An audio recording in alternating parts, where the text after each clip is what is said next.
आज ये सवाल है कि बीजेपी को सत्ता से हटाना, जो भी बीजेपी को सत्ता से हटाता है उसके तरफ सबने अपनी ताकत को मोड़ देना चाहिए। राहुल गांधी से उम्मीद करते हैं इस देश का एससी ओबीसी कांग्रेस से उम्मीद कर सकता है कि कांग्रेस इस देश के संविधान को बचाएगी, कांग्रेस जो है वो इस देश के बहुजनों को बचाएगी, ऐसा कुछ आज आने वाले चुनाव में वो दिखेगा। बीजेपी को 2014 और 2019 जैसा वातावरण नहीं है, जैसा सत्यपाल मलिक ने भी कहा। पुलवामा की घटना ये तय थी क्योंकि उन्होंने सेना के अधिकारियों ने गृह मंत्री को विमान मंगवाया था, हवाई जहाज मंगवाया था, उन्होंने दिया नहीं। दूसरा एक वीडियो आया मेनका गांधी का, रोते रोते वही वो बताती है। ऐसे कई सारे बीजेपी के लोग हैं, आज भी अंदर की अंदर उनमें घुटन महसूस हो रही है। लेकिन वो ईडी का और सीबीआई का जो धाक है, उनका डर बताकर उनको चुप कर रही है। लेकिन वो कितने दिन तक वो ऐसा करेंगे, कभी ना कभी उसका अंत होता है। मार्क्स ऐसे कहते हैं कि जब किसी व्यवस्था का अतिरेक होता है तो वही उसके अंत का कारण भी होता है। ऐसा भी आरोप लगाया जा रहा है कि राहुल गांधी को खुद आरएसएस प्रमोट कर रही है। मुझे नहीं लगता ऐसा कि उसको प्रमोट कर रही है, क्योंकि वो तो कांग्रेस को खत्म करने की बात कर रही है। हालांकि मैं कांग्रेसी नहीं हूँ, मैं अम्बेडकराइट होने से मैं कांग्रेसी नहीं हूँ, लेकिन आज जिस युद्ध को हम छेड़ रहे हैं, कोई भी एक विचारधारा के लोग आरएसएस से टक्कर नहीं ले सकते। साथियों जय भीम, मैं हूं इंजीनियर स्नेहा और आप देख रहे हैं नेशनल चौपाल। इस वक्त हमारे साथ है अशोक सरस्वती जी, जो संपूर्ण देश के अंदर बुद्ध विहार समन्वय समिति के नाम से एक संगठन चलाते हैं और पूरे देश के अंदर बुद्ध विहारों को एक सूत्र में बांधने का काम कर रहे हैं। लगातार बुद्धिज्म को लेकर, बौद्ध धर्म को लेकर समाज में काम करते हैं। कीर्तन के माध्यम से, गीतों के माध्यम से और अपने भाषणों के माध्यम से समाज के अंदर जन जागृति और चेतना फैलाने का काम कर रहे हैं। आज डॉक्टर बाबा साहब अम्बेडकर जयंती पूरे देश में ही नहीं बल्कि विश्व में मनाई जा रही है और इसी के चलते आज अशोक सरस्वती जी भी संपूर्ण देश का भ्रमण कर रहे हैं और आज हमें इनसे मिलने का मौका मिला। तो सबसे पहले तो मैं चाहूँगी सरस्वती जी, आप बताइए, आज की तारीख में बाबा साहब अम्बेडकर की जयंती तो तमाम लोग मना रहे हैं, जो बाबा साहब को के फॉलोअर है वो भी मना रहे हैं, जो उनके विरोधक है वो भी मना रहे हैं, कैसे देखते हैं इसे? अभी बाबा साहब अम्बेडकर एक नेशनल लीडर है और जिस समय बाबा साहब का विरोध होता था वो समय बहुत पिछड़ा समय था और उनका समाज भी एक पिछड़ा था। अभी उनका समाज जागरूक हो गया, तो बाबा साहब को जानने वाले और मानने वाले तो बाबा साहब की जयंती मनाते ही है, लेकिन बाबा साहब को जो विरोध करते हैं वो भी उनकी जयंती मनाते हैं। तो उसका एक भाग ऐसा है कि बाबा साहब को मानना लेकिन बाबा साहब के विचारों को छोड़ना, शिवाजी को मानना लेकिन शिवाजी के विषय को, शिवाजी के विचार को छोड़ना, महात्मा फुले को मानना लेकिन महात्मा फुले के विचारों को छोड़ देना। क्योंकि बाबा साहब को मानने से, उनकी जयंती मनाने से लाभ होता है, पॉलिटिकल लाभ होता है। तो इसीलिए उनके विचारों को छोड़कर वो बाबा साहब को मानते हैं। तो ये एक उनका कूटनीतिक भी एक कदम है। तो क्या इस देश के उन दबे कुचले लोगों ने, शोषितों ने, schedule caste, schedule tribe, OBC ने इससे सतर्क रहना चाहिए या कैसे देखें? बाबा साहब को मानने वाले लोग जो है उन्होंने अपना शत्रु कौन है और मित्र कौन है, ये इसके बारे में हमेशा सतर्क रहना चाहिए। और बाबा साहब के हम अनुयायी बनना चाहिए, ना कि भक्त। भक्त बनने से बाबा साहब का काम नहीं होगा। बाबा साहब कहते थे, मेरे नाम का जय जयकार करने से कोई लाभ होने वाला नहीं है। मैंने जो काम किया, जो बातें आपको बताई, उनको पूरा करने के लिए आप अपना तन मन धन न्यौछावर करें। लेकिन जो लोग सिर्फ नाम का ढिंढोरा पीटते हैं, वो बाबा साहब को मानते तो है लेकिन बाबा साहब को जानते नहीं। और उन्हीं के कारण बाबा साहब को उन्होंने बदनाम भी किया। बाबा साहब एक जाति के शत्रु ने तो ऐसा ढिंढोरा पीटा ही था, लेकिन बाबा साहब को मानने वाले लोगों के अज्ञान के कारण उन्होंने भी बाबा साहब को एक जाति के कटघरे में उनको लाकर खड़ा किया। ये बड़ी गंदगी है।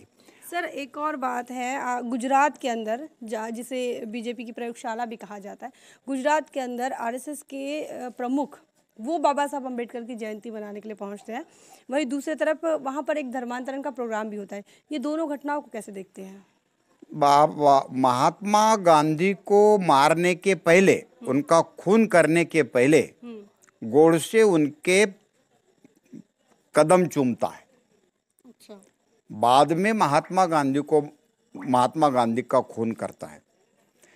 मोदी जब पार्लियामेंट में आते हैं तो पार्लियामेंट के स्टेप पर वो अपना मत्था टेकते हैं। बाद में पार्लियामेंट में कुछ बोलते नहीं, जाते भी नहीं, और संविधान के किताब पर मत्था टेकते हैं लेकिन संविधान का खून करते हैं। एक भी पत्रकार परिषद देश के प्रधानमंत्री ने नहीं ली। यानी जिसको मारना है, जिसका खून करना है, उसके पहले कदम चूमो और बाद में उसका खून करो। तो ये तो आरएसएस की पुरानी नीति है।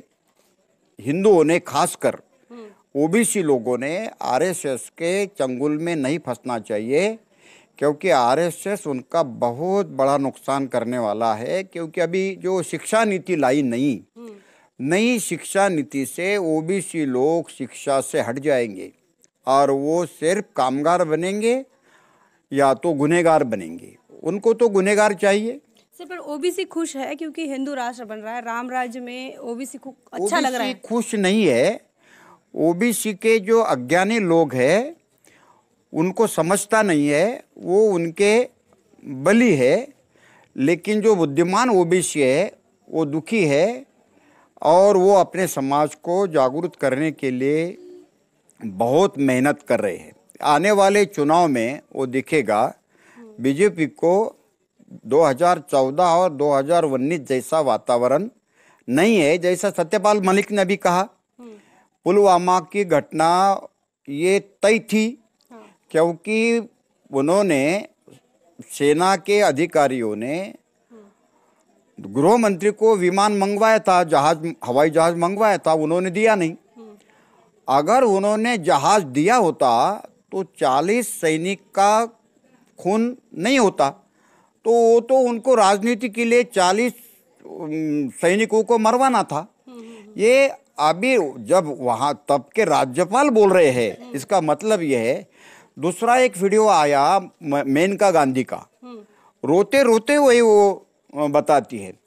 ऐसे कई सारे बीजेपी के लोग हैं, आज भी अंदर की अंदर उनमें घुटन महसूस हो रही है। लेकिन वो ईडी का और सीबीआई का जो धाक है, उनका डर बताकर उनको चुप कर रही है। लेकिन वो कितने दिन तक वो ऐसा करेंगे? कभी ना कभी उसका अंत होता है। मार्क्स ऐसे कहते हैं कि जब किसी व्यवस्था का अतिरेक होता है तो वही उसके अंत का कारण भी होता है। सर एक और सवाल, अब क्या फिर इस देश का SC/ST OBC कांग्रेस से उम्मीद कर सकता है कि कांग्रेस इस देश के संविधान को बचाएगी, कांग्रेस जो है वो इस देश के बहुजनों को बचाएगी, ऐसा कुछ आज उम्मीद ये लगा सवाल नहीं है, आज ये सवाल नहीं है, आज ये सवाल है कि बीजेपी को सत्ता से हटाना। जो भी बीजेपी को सत्ता से हटाता है उसके तरफ सबने अपनी ताकत को मोड़ देना चाहिए। राहुल गांधी से उम्मीद करते हैं? राहुल गांधी और पुरानी कांग्रेस में बहुत फर्क है। राहुल गांधी ये पढ़ा लिखा है, राहुल गांधी नए विचार का नौजवान है। बाकी दूसरे जो कांग्रेसी है उनसे उसकी तुलना नहीं हो सकती। और अभी की कांग्रेस जो है वो अलग है, और आज़ादी की तरफ काल की कांग्रेस जो थी वो आज के RSS ने उसकी जगह ली है। इसीलिए आज का गांधी अलग है। तो राहुल गांधी से उम्मीद है मतलब? राहुल गांधी ने बीजेपी के खिलाफ में युद्ध छेड़ना चाहिए और जनता ने उसको साथ देना चाहिए। ऐसा भी आरोप लगाया जा रहा है कि राहुल गांधी को खुद RSS प्रमोट कर रही है। मुझे नहीं लगता ऐसा कि उसको प्रमोट कर रही है, क्योंकि वो तो कांग्रेस को खत्म करने की बात कर रही है। हालांकि मैं कांग्रेसी नहीं हूँ, मैं अम्बेडकराइट होने से मैं कांग्रेसी नहीं हूँ, लेकिन आज जिस युद्ध को हम छेड़ रहे हैं, कोई भी एक विचारधारा के लोग RSS से टक्कर नहीं ले सकते।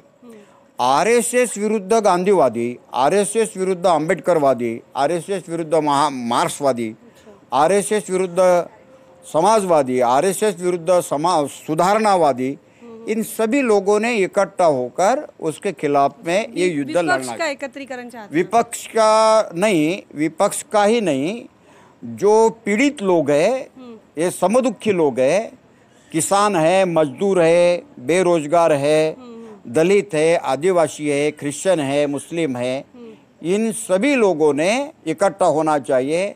चाहे वो राजनीतिक हो या वो राजनीति के बाहर हो, ये तो क्रांति की बात है, पक्ष और विपक्ष की बात नहीं है। जिनका राजनीति से संबंध नहीं है लेकिन वो वोट करते हैं, तो उन्होंने अपने आज़ादी के लिए RSS के खिलाफ में और बीजेपी के खिलाफ में उठकर खड़ा होना है। और जो युद्ध लड़ता है ये तो राजनीति वोटों का युद्ध है, तो वोटों के युद्ध में उन्होंने शिरकत करनी चाहिए, क्योंकि ये नहीं किया तो आने वाला समय उनको माफ नहीं करेगा और वो गुलामी के जंजीरें उनके कदमों में बंधी जाएगी। सर लगातार आप धार्मिक मूवमेंट का काम कर रहे, धम्म का आंदोलन चला रहे हैं और बुद्ध विहार समन्वय समिति के माध्यम से आप समाज के अंदर जा रहे हैं, तो मैं शॉर्ट में चाहूंगी कि हमारे दर्शकों को आप बताएं कि आपके इस संगठन का क्या मकसद है, क्या उद्देश्य है? बुद्ध विहार ये क्रांति का केंद्र बने, शांति का केंद्र बने, ये ज्ञान का केंद्र बने और ये ध्यान का केंद्र बने, जिसमें निर्वाण का परम सुख प्राप्त हो, देश के तमाम लोगों में भाईचारा निर्माण हो, लोगों में जो तिरस्कार की भावना है, जो कलह है, जो अराजकता का माहौल तैयार हो गया है, वो बुद्ध के विचारों से खत्म हो और एक मैत्री का भाव सारे देश में निर्माण होने के लिए देश के लाखों विहार अगर इकट्ठा होते हैं, उनका कोऑर्डिनेशन होता है, तो एक नॉन पॉलिटिकल एक मूवमेंट, भाईचारा की मूवमेंट वो बनेगी और धम्म राज्य का निर्माण होगा, जो अशोका के काल में धम्म राज्य निर्माण हुआ था। और बाबा साहब यही चाहते थे कि भारत बौद्धमय हो, बुद्धमय होना। अभी तक आपका मिशन कहाँ तक पहुँचा है? 24 राज्यों में हम पहुँचे हैं। अच्छा। और 10 साल में हम 24 राज्य में पहुँचे हैं। इस साल में हम बचे हुए राज्य में पहुँच जाएंगे और जितने ज़िले हैं उतने ज़िले में महाविहार बने। महाविहार का मतलब है विहार और प्लस अस्पताल, विहार प्लस कॉलेज, विहार प्लस स्कूल, विहार प्लस वृद्धाश्रम, विहार प्लस महिलाश्रम, विहार प्लस अनाथाश्रम। बुद्ध की करुणा विहार से जोड़नी चाहिए। जब वृद्धाश्रम होगा तब वो वृद्ध किसी जाति का है या धर्म का है उसका मतलब नहीं है। जब अनाथालय होगा तो अनाथ की जाति का और धर्म का है उसका मतलब नहीं होगा।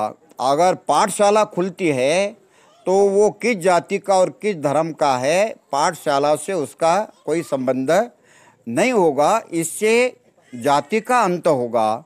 और बुद्ध विहार अगर इस रास्ते से चलता है तो भारत में जाति विहीन समाज व्यवस्था निर्माण होगी जो बाबा साहब चाहते हैं।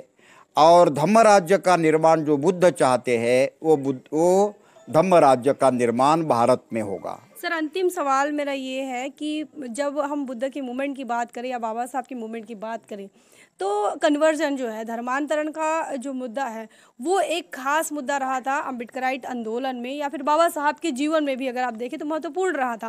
लेकिन उसके बाद धर्मांतरण का जो स्पीड है वो कम हो गई है काफ़ी। दो जातियों को अगर छोड़ दिया जाए, चमार और महार कम्युनिटी, तो उसके बाद जो धर्मांतरण के आंदोलन है वो उसकी तादाद जो है वो कम हो गई। अभी थोड़ा थोड़ा ओबीसी दिख रहा है। तो क्या आपका जो संगठन है वो इस तरफ कभी कुछ करेगा कि रिलीजियस मूवमेंट को आगे बढ़ाने के लिए अलग अलग धर्म जाति के लोग, अलग अलग धर्मों के लोग बुद्धिज्म में आए, ऐसा कुछ है? मैं आपके जो सवाल है इससे मैं सहमत नहीं हूँ। कारण ये है कि तब समाज अनपढ़ था, तब बाबा साहब ने सामूहिक धर्मांतरण किया था। उस समय तो लोगों को बुद्ध धर्म क्या है ये मालूम भी नहीं था। बाबा साहब अगर कहते कि मुसलमान हो जाओ तो लोग मुसलमान होते। बाबा साहब अगर कहते कि ईसाई हो जाओ तो लोग ईसाई बनते, क्योंकि बाबा साहब जो कहेंगे वो बात चलती थी। आज बाबा साहब नहीं है तो ऐसे कई ओबीसी है जो बताए बगैर बौद्ध हो गए। और कई लोग उनको तो धर्मांतर की जरूरत भी नहीं हो रही, लेकिन वो बौद्ध धर्म के बौद्ध तत्व ज्ञान से चलते हैं। ये धर्मांतरण की घोषणा करना ये एक अलग बात है और बुद्धिज्म को अपनाना ये एक अलग बात है। जैसा सारे कम्युनिस्ट वो तो धर्म को नहीं मानते, लेकिन धर्मों को नहीं मानते ये तो बुद्धि प्रामाण्यवाद को मानते हैं। और जो धर्म बुद्धि प्रामाण्यवादी है ऐसा तो एक ही धर्म है बुद्ध धर्म। तो इसका मतलब उसका मूल किधर है? बुद्ध धर्म के तरफ ही है। जैसा जो अमर्त्य सेन है, अमर्त्य सेन के लड़के को जब स्कूल में डाला गया था तब उनसे पूछा गया था कि आपका धर्म का कॉलम आपने छोड़ दिया। तो बोले हम तो धर्म नहीं मानते। तो हेडमास्टर बोले नहीं नहीं धर्म तो लिखना पड़ेगा। तो बोले फिर बौद्ध धर्म लिखो। तो जो धर्म को नहीं मानते अगर उनको जोर जबरदस्ती कहे तो वो बुद्ध धर्म का ही नाम लिखेंगे। और बताए बगैर भी जो लोग जाति को नहीं मानते वो बौद्ध है, जो अंधश्रद्धा को नहीं मानते वो बौद्ध है। तो कन्वर्जन की जरूरत नहीं है। कन्वर्शन की जरूरत जिनको है उनको है। जिनको जरूरत होगी वो कन्वर्शन करे। जिनको जरूरत नहीं है वो कन्वर्शन के बीच में फंस के ना रहे। इसके लिए जरूरत नहीं है। जिनको जरूरत होती है वो जरूर कन्वर्शन करे, लेकिन जिनको जरूरत नहीं होती है उनको कन्वर्शन की जरूरत जोर जबरदस्ती नहीं है। जोर जबर अभी मेरे दामाद है, मेरे दामाद बुद्धिज्म को फॉलो करते हैं, कन्वर्शन नहीं हुआ। हम नहीं कहते कि वो कन्वर्शन करे। तो ये आचरण वाली बात है। वो आचरण बुद्धिज्म ये आचरण की बात है। मान लो मैंने कन्वर्शन किया और शराब पी रहा, मैंने कन्वर्शन किया, अंधविश्वास को मैं अपना रहा, तो ये कन्वर्शन का क्या मतलब होता है? ऐसे कई लोग हैं कि जो पंचशील का पालन करते हैं लेकिन कन्वर्शन नहीं किया। उनको कन्वर्शन की जरूरत क्या है? बुद्धिज्म आचरण से मतलब रखता है, ढिंढोरा पीटने से मतलब नहीं रखता। मैं तो ये कहता हूँ यहाँ का कबीरपंथी बुद्ध है, यहाँ का महानुभाव पंथी बौद्ध है, यहाँ का वारकरी बौद्ध है, यहाँ का गुरुदेव सेवा मंडल वाला जो टुकड़ों महाराज का वो मानना नहीं मानना वो अलग बात है। तत्वों की बात कर रहे हैं। तत्वों की बात है। जो जाति को मानता है वो हिंदू है, जो अंधविश्वास को मानता है वो हिंदू है। जो जाति को नहीं मानता वो हिंदू कैसा? जो अंधविश्वास को नहीं मानता वो हिंदू कैसा? टुकड़ों जी महाराज वो जाति को नहीं मानते, टुकड़ू जी महाराज अंधविश्वास को नहीं मानते, तो उनको तो हम बौद्ध ही कहते हैं। आप तो फिर ऐसे सारे महापुरुषों को बौद्ध बना देंगे? बौद्ध ही जो बौद्ध बना देंगे कि क्या बात है, वो तो बौद्ध ही है। कबीर तो बौद्ध है, गाड़गी बाबा तो बौद्ध ही है। अच्छा, कांशीराम साहब को लेकर? कांशीराम साहब तो बौद्ध ही है, वो तो बोधिसत्व थे। बाबा साहब के बाद बाबा साहब का कारवा जिन्होंने विकसित किया, वैसा एकमात्र महापुरुष था वो कांशीराम जी। और अभी वैकुम है अभी। कांशीराम के बाद दूसरा कांशीराम अभी पैदा नहीं हुआ। तो मुझे ऐसा लगता है कि महापुरुष को कोई जाति नहीं रहती, महापुरुष को कोई जाति नहीं रहती। टुकड़ू जी महाराज को कोई जाति नहीं थी, गाड़गे बाबा को कोई जाति नहीं थी, कबीर को कोई जाति नहीं थी। ये अपनी अपनी बात है। कबीर को मानने वाले अगर उसको अपनी जाति में डालते हैं तो वो उनका दोष है। टुकड़ू जी महाराज को मानने वाले अगर उनको अपने जाति में मानते हैं तो वो उनका दोष है। व्यापक मानते हैं आप सभी महापुरुषों को? हाँ, वो है ही, मानने की क्या बात है। मैं तो बाबा साहब को भी मेरे जाति का नहीं मानता। बाबा साहब सभी के हैं। बाबा साहब कहाँ एक जाति के? बाबा साहब भी एक जाति के नहीं है। बाबा साहब को अगर कोई जाति का मानता होगा तो बाबा साहब के खिलाफ है। बाबा साहब को वो डिब्बे में बंद करने वाले हैं, वो बाबा साहब को ख़त्म करने वाले लोग हैं। बाबा साहब कोई एक जाति का आदमी महापुरुष नहीं है। कोई भी महापुरुष एक जाति का नहीं होता। बुद्ध नहीं, महावीर नहीं, पैगंबर नहीं, यीशु नहीं, कोई एक जाति का नहीं है। वो तो अखिल मानव हित के लिए उन्होंने काम किया। और हर महापुरुष अपने समय की क्रांति होता है। बुद्ध के समय की क्रांति थी, पैगंबर के समय की क्रांति थी, ईसा मसीहा उनके समय की क्रांति थी, विवेकानंद उनके समय की क्रांति थी, महात्मा फुले उनके समय की क्रांति थी। हमने उनको अपने सीमित दायरे में नहीं रखना चाहिए। ये अभी ये होने से हम लोग कारवा को हम रोकते हैं। जैसा कांशीराम जी है, कांशीराम कोई चमार तक नहीं थे। कांशीराम को तो मानने वाले सभी समाज के लोग थे। इसीलिए तो उसने 11 साल तक यूपी जैसे राज्य में राज्य किया। बाबा साहब को अगर लोग नहीं मानते तो बाबा साहब को मसूदा समिति का अध्यक्ष कोई बनाते थे? कभी बिल्कुल नहीं बनाते थे। तो ये हमारी मान्यता है कि उनको ये मानते हैं, ये नहीं मानते, ऐसी बात नहीं है। महापुरुष किसी एक जाति के नहीं थे और महापुरुष ने किसी एक जाति के लिए काम नहीं किया। यही सत्य है। बहुत बहुत धन्यवाद। हमारे साथ थे अशोक सरस्वती, जो कि सोशल एक्टिविस्ट है और समाज के अंदर लगातार सामाजिक और धार्मिक आंदोलन को लेकर काम करते हैं। इनके साथ जो चर्चा हुई है, जो बातचीत हमने की है, उसको लेकर आपका क्या ख्याल है? आप क्या सोचते हैं, कैसे देखते हैं इनके विचारों को? कमेंट सेक्शन में जरूर लिखें। बने रहे नेशनल चौपाल पर। जय भीम, जय भारत। बहुजन विचारधारा को घर घर तक पहुँचाने के लिए हमारे YouTube चैनल को सब्सक्राइब करें, लाइक करें, कमेंट करें, शेयर करें और बेल आइकन की घंटी दबाना ना भूलें।